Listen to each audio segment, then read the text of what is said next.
Quelques réflexions pour notre journée.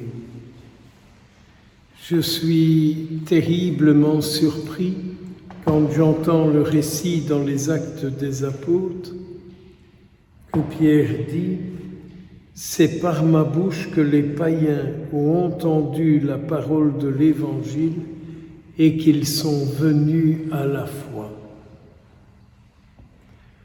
Posons-nous la question, quand nous parlons du Christ, est-ce que les autres arrivent à devenir croyants eux aussi?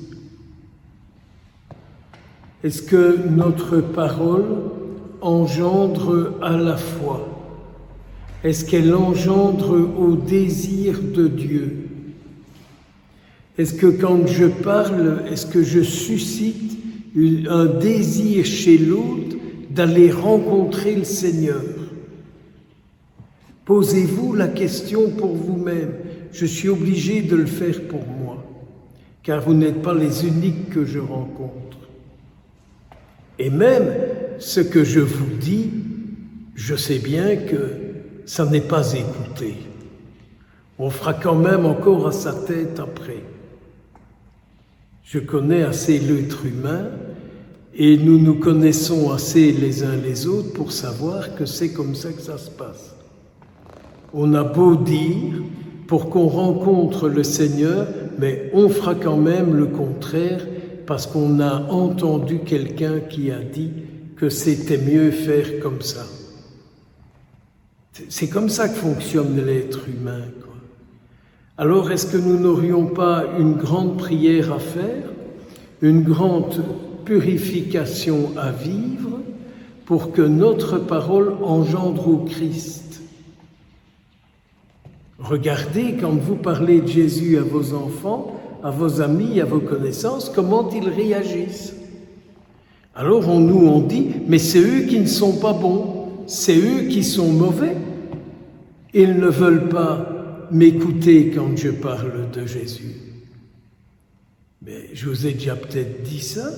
Moi, il y a des gens, quand je les entends parler de Jésus, j'ai plus envie de m'encourir de Jésus que d'aller le rencontrer.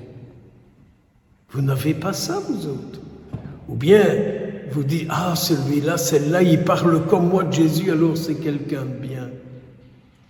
Est-ce que parce que quelqu'un parle comme moi de Jésus, est-ce que c'est nécessairement une personne qui est bien vue du Christ? Est-ce nécessairement une personne qui est en communion avec lui? Est-ce vraiment une personne qui vit de lui, qui vit par lui, qui vit pour lui? Celui-ci est mon Fils bien-aimé en qui j'ai mis tout mon amour, écoutez-le. Et on voit que cette bagarre est déjà présente dans les Actes des Apôtres. Mais qu'est-ce qu'il faut faire avec ceux qui ne bouffent pas comme nous, quoi? Voilà, paf, pouf. Il faut quand même entendre ça.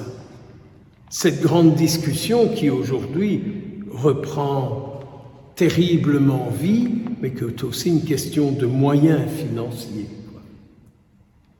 Alors, la conclusion, elle est, l'essentiel n'est pas là, il ne faut pas les tracasser avec ça. Est-ce que quand je parle de ma foi, que je témoigne de ma foi, est-ce que ça engendre une liberté, un bien-être sur l'autre, ou est-ce que ça le met dans les tracas, dans les inquiétudes, dans les soucis, quoi? C'est toute la question, est-ce que le Dieu que je sers, le Dieu avec lequel je vis, le Dieu que je prie, est-ce un Dieu séduisant pour l'autre? Moi, je me suis fait mon Dieu. C'est comme ça que ça se passe. Moi, je me suis fait mon Dieu. Vous devriez un jour venir vous asseoir à côté de moi, dans une assemblée, et voir les gens qui sont là, et vous découvrirez leur Dieu. Vous découvrirez leur Dieu à travers leurs attitudes, à travers leur manière d'être, à travers les manières de se tenir, à travers tous leurs gestes. Mais est-ce que c'est ça le Dieu de Jésus-Christ? Le Dieu de Jésus-Christ, c'est celui qui vient et qui vient pour nous sauver. C'est celui qui vient pour nous libérer. C'est celui qui vient pour nous délivrer. C'est pas celui qui vient, je ne sais pas pourquoi. Ah si, je sais pourquoi. Jésus le dit aujourd'hui dans l'Évangile. Tout ce que je vous dis, c'est pour que vous ayez en vous ma joie et que votre joie soit parfaite. Je viens pour que vous ayez en vous ma joie et que votre joie soit parfaite.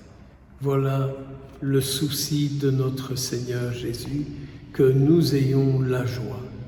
Alors que peut-être, c'est une occasion alors aujourd'hui de demander à Jésus l'origine de nos tristesses, l'origine de nos mécontentements, l'origine de nos déceptions. Voilà. Moi, je suis bien obligé de dire au Seigneur, eh bien, je suis déçu de l'Église, je suis déçu des pratiquants, j'ai beaucoup de déceptions comme ça, Seigneur. Et il me dit, t'accroche pas à ça, laisse-les vivre, laisse-les faire leur truc, tu vas pas les changer, toi reste attaché à ma personne. Puisse la Vierge Marie nous obtenir cette grâce de ne pas être déçus de ce qu'on voit, de ce qu'on entend, mais voilà, de reconnaître Jésus qui dit, tu sais, il ne t'écoute pas, mais il ne m'écoute pas plus. Au nom du Père, du Fils et du Saint-Esprit. Amen.